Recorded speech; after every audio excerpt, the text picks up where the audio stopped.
Electromagnetism हमारे chapter का नाम था, लेकिन इसी में ही जैसे कि आप हाई क्लासेस में जाओगे तो इलेक्ट्रोमैग्नेटिक इंडक्शन, फैराडे लॉ, ये सारी चीजें आपको एक अलग चैप्टर में मिलेगी। लेकिन फिलहाल औकात के मुताबिक जितनी बात की गई है उसके अकॉर्डिंग चलते हैं। इसी में मर्ज है इलेक्ट्रोमैग्नेटिक इंडक्शन। मेरे बच्चे, टॉपिक की डेप्थ में जाने से पहले हमें ये चीज क्लियर करनी है कि what is the meaning of electromagnetic induction. मेरे बेटे, जब इलेक्ट्रोमैग्नेटिक इंडक्शन की बात हो तो आपके जहन में एक ही बात आनी चाहिए। वैसे तो मैं जब सेकंड ईयर को पढ़ाऊं तो चेंज इन मैग्नेटिक फ्लक्स की बात करूंगा, तो यहां पे अगर फ्लक्स को डिफाइन नहीं किया गया तो आप सिर्फ इतनी सी बात आपने याद रखनी है, चेंज इन मैग्नेटिक फील्ड। अगर मैं इस पूरे टॉपिक की थीम को, खुलासे को सिर्फ इस सेंटेंस में मर्ज करूं तो हो जाता है चेंज इन मैग्नेटिक फील्ड। अगर मैग्नेटिक फील्ड में तब्दीली आ रही है तो मैग्नेटिक फील्ड की तब्दीली एक्चुअली जहां पे भी आ रही होगी वहां पे इंड्यूस करेगी ईएमएफ को। किसको इंड्यूस करेगी? ईएमएफ। यहां आपकी बुक में ईएमएफ का जिक्र ही नहीं है तो डायरेक्टली हम कह देते हैं ईएमएफ कहते हैं वोल्टेज का पैदा होना। वोल्टेज का पैदा होना किसकी वजह से? चेंज इन मैग्नेटिक फील्ड की वजह से ईएमएफ इंड्यूस होती है। और अगर वोल्टेज है तो फिर क्या पैदा हो गया? करंट पैदा हो गया। तो यहां पे आपकी बुक के अकॉर्डिंग, 10th स्टैंडर्ड के अकॉर्डिंग दो चीजों की बात की गई है, एक ये और ये। अगर मैग्नेटिक फील्ड में तब्दीली आ रही है, जैसे आप कहते हो ना, अगर गाड़ी की वेलोसिटी तब्दील हो तो ही एक्सेलरेशन है, अगर नहीं हो रही तो एक्सेलरेशन नहीं है।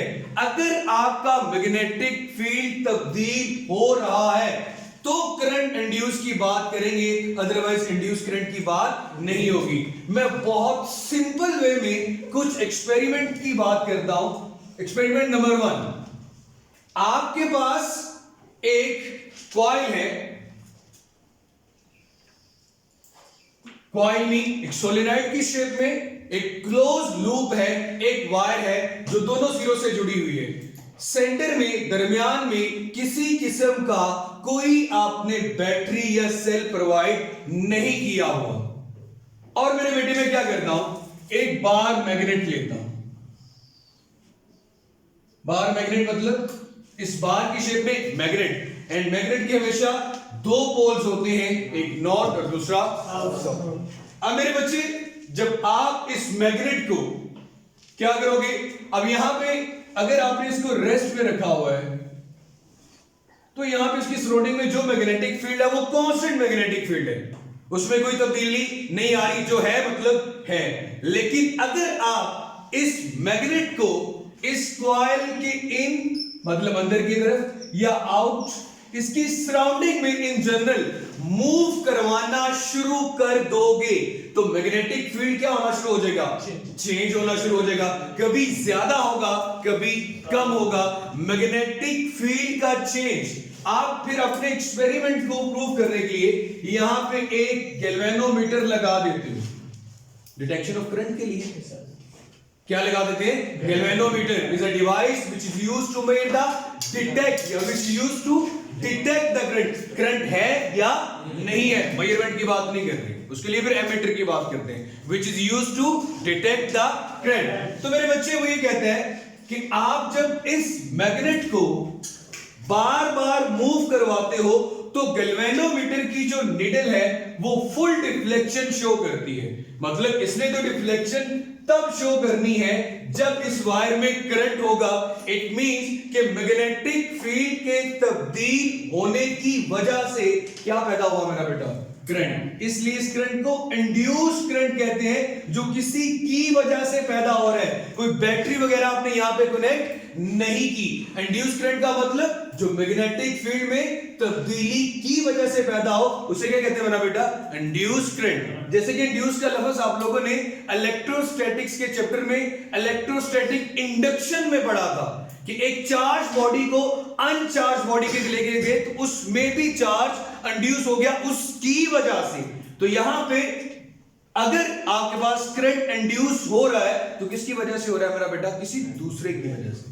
क्लियर होगी मेरे बच्चे ये बात? इलेक्ट्रोमैग्नेटिज्म तक आप सिर्फ मैग्नेटिक इफेक्ट्स ऑफ करंट पढ़ रहे थे, अब आप मैग्नेटिक फील्ड में तब्दीली की वजह से करंट का पैदा होना पड़ रही है, इसलिए ये पोर्शन आपके पास क्या आ गया? Electromagnetic induction. और जब भी इंडक्शन का लफ्ज आए, मैंने अगेन यही बात की कि आपके जहन में जो पॉइंट आना चाहिए वो चेंज इन मैग्नेटिक फील्ड है, जो क्या इंड्यूस करेगा? ईएमएफ, और वो क्या इंड्यूस करेगा? करंट। क्लियर होगी मेरे बच्चे? कोई मसला? अच्छा, एक तो ये चीज होगी।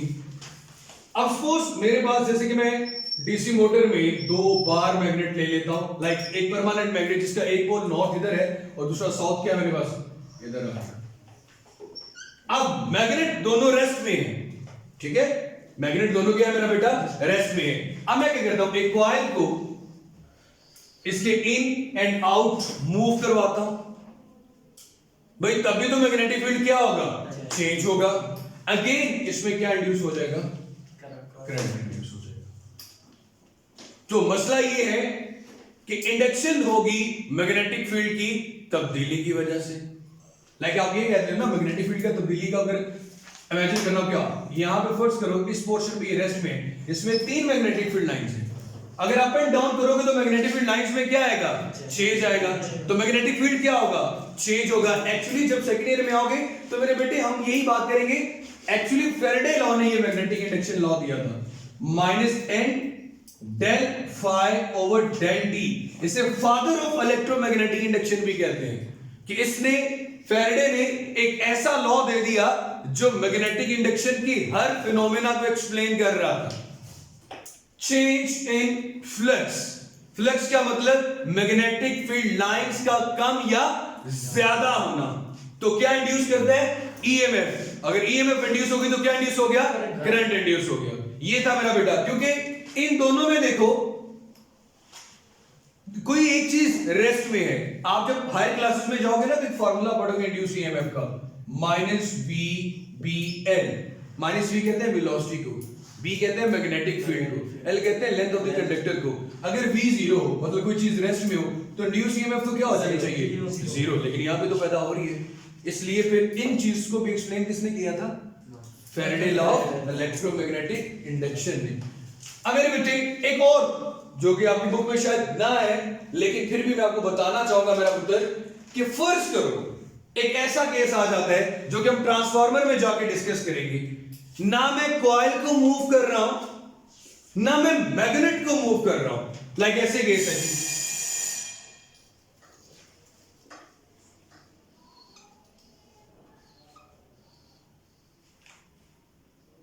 मैं आपको बता दें 5 से 7 मिनट तक है, ठीक है, रिक्वेस्ट के साथ। मेरे बेटे ना मैं मैग्नेट को मूव करूंगा और ना ही किसको मूव करेगा मेरा बेटा? कॉइल को। लाइक यहां पे एक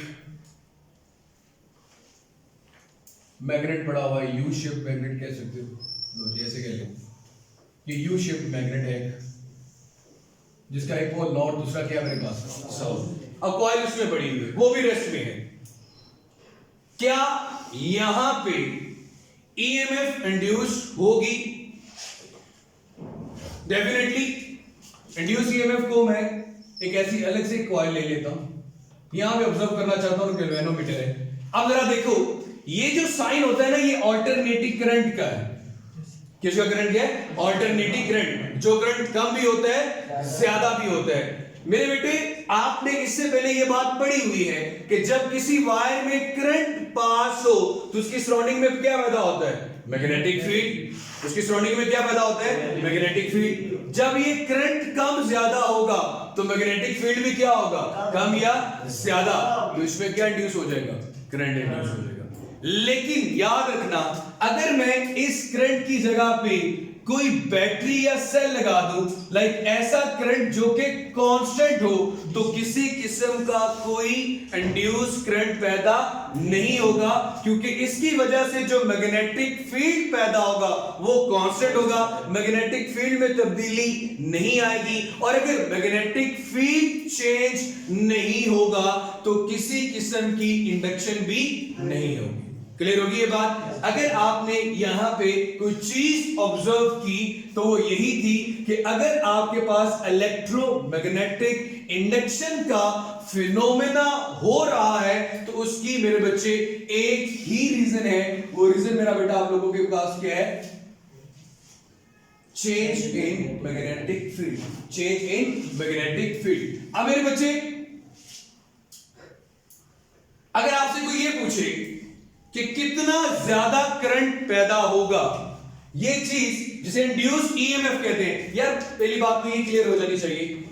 ईएमएफ का मतलब, सबसे पहले इंड्यूस का मतलब वो जरी सी बात है, पोटेंशियल डिफरेंस पैदा होगा, एक तरफ से हाई दूसरी तरफ से लो, तो ही उस वायर में क्या पैदा होगा? करंट पैदा होगा। तो वो जो पोटेंशियल डिफरेंस अब मैग्नेटिक फील्ड की तब्दीली की वजह से पैदा हुआ, उसको क्या कहते हैं मेरा बेटा? Induced EMF. और उसकी वजह से जो करंट पैदा होगा उसको क्या कहेंगे? Induced current. क्वेश्चन है, शॉर्ट क्वेश्चन बहुत important, What are the factors on which induced EMF depends? वो कौन से फैक्टर्स हैं जिन पे इंड्यूस्ड ईएमएफ डिपेंड करती है? आपका पेज नंबर मेरा बेटा केपी की बुक में 184 है कि आप एक लूप की बजाय, और भाईजान ये देखें, नंबर ऑफ लूप यूज कर लें और इसमें मैग्नेटिक फील्ड की तब्दीली करें। अब एक लूप में जो करंट पैदा हुआ वो थोड़ा कम होगा, ज्यादा लूप्स होंगे तो करंट की वैल्यू भी क्या हो जाएगी? ज्यादा हो जाएगी, इंड्यूस्ड ईएमएफ भी क्या होगा? ज्यादा होगा। उसके बाद पहले मैं मैग्नेट को बड़ा स्लोली मूव कर रहा था, अगर मैं तेजी से मूव करूंगा तो मैग्नेटिक फील्ड में तब्दीली भी क्या आएगी? ज्यादा आएगी। तो एक तो नंबर ऑफ लूप बढ़ाने से या नंबर ऑफ लूप पे इसकी डिपेंडेंस आ गई। दूसरा किस पे डिपेंड करता है मेरा बेटा? स्पीड पे। How slow and how fast you move the magnet or the coil. या तो कॉइल को मूव करो तेजी से या मैग्नेट को मूव करो तेजी से, दोनों केसेस में आप तब्दीली किस में ला रहे हो? मैग्नेटिक फील्ड में। किस में ला रहे हो? मैग्नेटिक फील्ड में। उसके बाद मेरा बेटा the longer the length of the conductor, अगर आप एक तो आपने नंबर ऑफ लूप बढ़ाई, अगर आप कंडक्टर की लेंथ को और ज्यादा लेंथ में भी बढ़ा दो तभी इंड्यूस्ड ईएमएफ क्या होगा? ज्यादा होगा। और एक तो ये चीज, अभी मैंने नंबर ऑफ लूप बढ़ाई, स्पीड बढ़ाई, लेंथ बढ़ाई, और भाईजान मैग्नेट भी तो स्ट्रॉन्ग लिया जा सकता है। मैग्नेटिक फील्ड स्ट्रॉन्ग होगा तो उसका मैग्नेटिक फील्ड भी क्या होगा? ज्यादा होगा। चेंज भी क्या आएगा? ज्यादा आएगा। तो इंड्यूस्ड ईएमएफ और इंड्यूस्ड करंट भी क्या होंगे मेरा बेटा? ज्यादा होंगे। चल इंशाल्लाह मेरा बेटा फिर हम बात करेंगे लेंजिस लॉ की या direction of number of loop जाने में। ये एक कॉइल थी, ठीक है। जब आप सोलेनॉइड की बात करते हो तो सोलेनॉइड इस तरह शेप में होती है। एक कंडक्टर को बाउंड कर देना अपने हाथ में, तो यहां पे इस कंडक्टर में जो मैग्नेटिक फील्ड चेंज होगा, यहां पे करंट पैदा हुआ। फर्स्ट करो 2 आया, अगेन इसका 2 करो तो क्या हो गया? 4, 6, 8, 10। एक केस में 2 पैदा हो रहा था, एक केस में कितना हो रहा है? 10 पैदा हो रहा है। क्लियर हो गया भाई? ओके मेरी जान, कल अगेन मुलाकात होगी, बात होगी अगेन नेक्स्ट टॉपिक पे ऊपर बात करेंगे। नेक्स्ट टॉपिक एक्चुअली मेरा बेटा यहाँ पे लिखा नहीं हुआ, लेकिन इवन के पंजाब की बुक में लेंजिस लॉ के नाम से है।